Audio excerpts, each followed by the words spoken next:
안녕하세요, 부티크 브라더 앤드입니다. 요즘에 부동산 시장에선 말들이 많습니다. 야, 이거 아파트 가격이 이제 하락이 시작되는 거 아니냐, 또 어떤 분들은 가격 조정장에 불과하다, 이렇게 말씀하시는 분들도 계셔요. 그래서 이번 시간에는 하반기 이후에 주택시장, 특히 아파트 시장이 어떻게 변화할지 제 의견을 말씀드리도록 하겠습니다.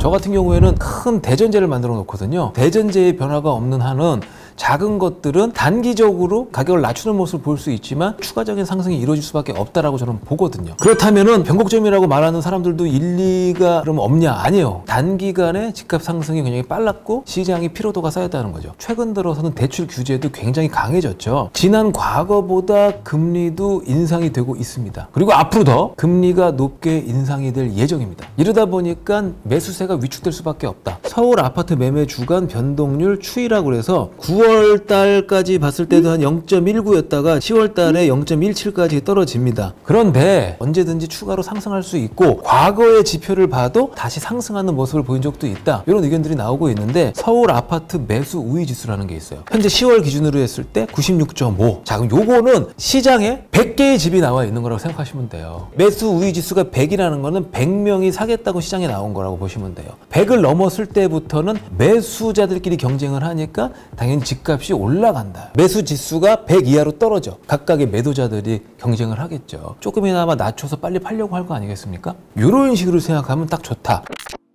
대출을 정부가 지금 옥죄고 있죠. 그럼 대출을 옥죄면 정말 집값 하락으로 전환이 가능하냐? 이 집이라는 거는 자산이에요. 자산이라는 건 언제든지 내가 현금화 시켜가지고 내가 다른 곳에 쓸 수 있는 게 자산이잖아요. 격리하고 이동을 해야 되는데 사는 사람이 없네. 매도자는 어떻게 하겠어요? 집값을 조금씩 낮추겠죠. 낮추기 때문에 대출을 옥죄면은 하락이 가능하다라고 봅니다. 하지만 반드시 팔아야 되는 사람이 아닌 이상은 지금 같은 분위기 속에서 집을 팔 수 있을까요? 그리고 저렴하게 내놓는 어떤 기준점이 있잖아요. 그 마지노선이 과연 얼마큼 낮을까? 저는 그렇게 낮지 않다고 보거든요. 한순간에 불타는 거 우리 다 봤지 않습니까? 그런 점들을 다 우리 경험한, 학습한 이상 쉽게 매물을 처리하기는 어렵다. 지금 당장 하락이라고 딱 말하는 거는 오히려 위험한 발상이다. 조정장이 더 맞는 것 같아요. 서울 내 신규 아파트 공급 물량은 최악입니다, 사실. 2021년도에 거의 7천 가구가 조금 넘었죠. 굉장히 줄었다는 얘기예요, 올해. 서울 같은 경우에는 최근에 10년 동안 최소 수준이다. 그래서 1만 가구 이하 정도로 예상이 가능하다. 신축 공급되는 물량이 적기 때문에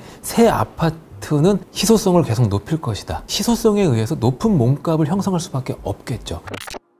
내년 정도부터는 계약 갱신권을 썼던 분들이 만료가 되면서 시장에 물건이 나오기 시작하거든요. 과연 억눌렸던 그 집주인 분들이 어떤 금액으로 내놓겠습니까? 저는 비싸게 내놓을 거라고 정말 장담할 수 있을 것 같아요. 그런 것들이 다시 전세 시장의 분위기를 가속화시킬 수도 있다라고 봅니다. 물론 정부는 여러 가지 금융 대책도 내세웠고 전세금 같은 경우에도 분할 상환을 해라, 이런 얘기도 했기 때문에 좀 두고 봐야 될 것 같아요. 어쨌거나 아직까지는 조정장에 불과하다, 이렇게 제가 평가하고 싶습니다. 과거부터 축적된 데이터베이스를 가지고 미래를 예측하는 거거든요. 저는 판단하면서 하나의 저의만의 중심이 있습니다. 과거의 자료로 인해서 만들어진 데이터는 50에서 60% 비중을 둡니다. 지금 같은 경우에 가격 변동률이 떨어지고 있는 추세지만 떨어진다고 해서 앞으로 계속 떨어지는 방향으로 간다고 예측을 현재는 할 수 없다. 하지만 반드시 과거의 자료는 필요해요. 50에서 60% 이상을 먹고 갈 수 있기 때문에, 분석할 때, 그죠? 그리고 청약 경쟁률이 3기 신도시 4년 청약 8시간도 안 돼서 24만 명 이상이 지원을 했다고 몰려들었다고 합니다. 물론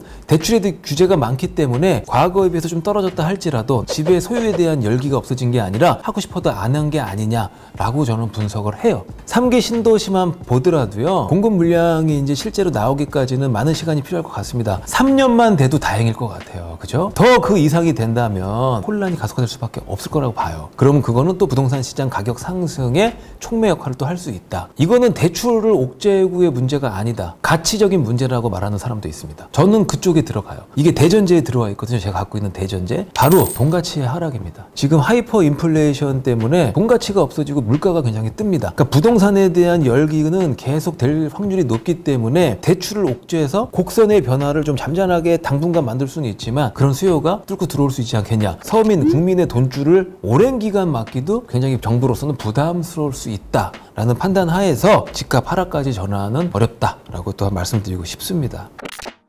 현재 시장은 특히 제가 아파트를 좀 한정을 했을 때 고가 주택층이 있고요. 중가 그리고 이제 하가 있습니다. 중을 넓혀서 중상, 중중, 중하로 나누겠습니다. 고가 주택은요, 토지거래 허가 구역으로 잡혀 있을지언정 신고가 경신을 계속 이어가고 있습니다. 만약에 토지거래 허가 구역이 풀리면 더 올라갈 수도 있는 거예요. 계속 상승 분위기를 유지한다. 외부적인 상황이 안 좋아져도 살짝 조정 정도만 이뤄질 수 있다. 이 정도로 제가 평가하고요. 또 맨 밑에 하를 보겠습니다. 이 저가 주택은 오히려 지금 대출이 옥죄니까 풍선 효과처럼 저가 주택이라도 갖고 싶은 그 수요층에 의해서 조금이라도 오르는 방향으로 갈 것이다. 그러니까 위아래는 인기가 있어요. 근데 이제 문제는 중간입니다. 중상은 상에 붙어 있기 때문에 중상의 일부는 상과 비슷하게 물려가요. 중하는 또 하랑 비슷하게 물려가요. 근데 이제 중 이쪽이 문제라는 거지. 이쪽은 한동안 조정 국면에 있다고 저는 봅니다. 이분들의 눈높이는 상당 수준에 있습니다. 그래서 어느 정도의 자금이 필요한 거지.